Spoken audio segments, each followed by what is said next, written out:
আসসালামু আলাইকুম ভিউয়ার্স, আজকে হচ্ছে 21শে আগস্ট। হামিস্টার কম্বাটের ডেইলি চিপার কি সেটা আমরা দেখে নেব। তো আজকের ডেইলি চিপার হলো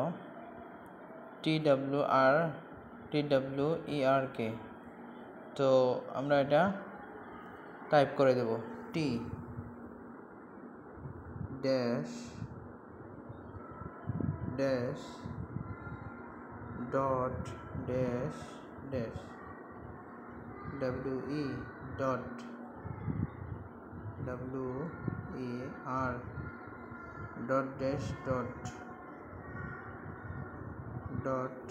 dash dot K dash dot dash।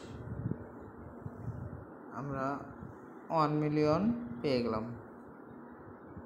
তো ভিডিওটি ভালো লেগে থাকলে অবশ্যই একটি লাইক করে দেবেন এবং নিয়মিত হামিস্টার কম্বাটের ডেইলি চিপার পেতে চ্যানেলটি সাবস্ক্রাইব করে রাখুন।